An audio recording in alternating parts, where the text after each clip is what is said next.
আজকের ভিডিওতে সবাইকে স্বাগতম জানাচ্ছি।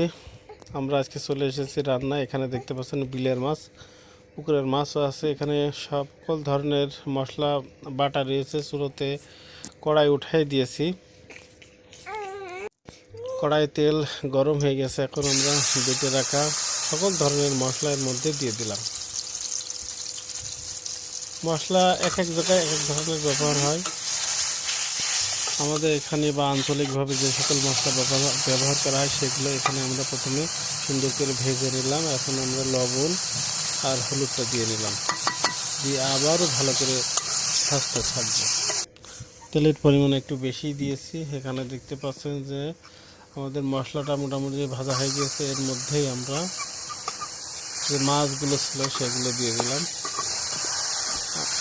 দুই ধরনের মাছ ছিল আমাদের এখানে, একটা বিলের অরিজিনাল মাছ, এই তেলাপিয়াটাও বিলের, কিন্তু বিলের অনেক সময় বলাও যায় না, আসলে পুকুর থেকে বের হয়ে বিলে এসেছে।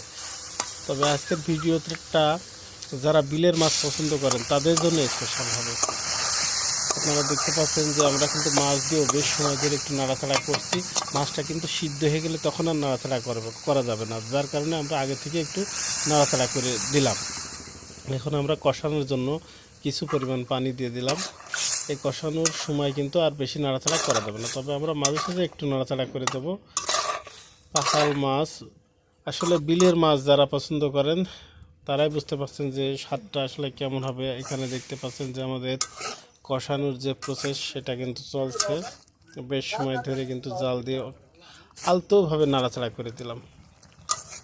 আমাদের কষানোর যে প্রক্রিয়া ছিল সেটা প্রায় শেষ পর্যায়ে চলে এসেছে। আমাদের গ্রামের ঐতিহ্যবাহী মাছ এগুলো বলতে পারেন আপনারা, কারণ সচরাচর এই পাকাল মাছগুলো কিন্তু পাওয়া যায় না, অন্যান্য মাছ পাওয়া যায়। আমাদের কষানোর কাজ শেষ হয়ে গেছে। এখন আমরা ঝোলের জন্য যে পানিটা সেটা দিয়ে দেব। অল্প পরিমাণ পানি দিয়ে দেব, কারণ এটা সিদ্ধ হয়ে গেছে। মোটামুটি একটু মাখো মাখো ঝোল থাকবে, সেইভাবে একটু পানি দিয়ে নিলাম। আপনারা দেখতে পাচ্ছেন যে আমাদের রান্না কিন্তু চলছে। শেষ পর্যায়ের রান্না শেষ। সকলকে ধন্যবাদ।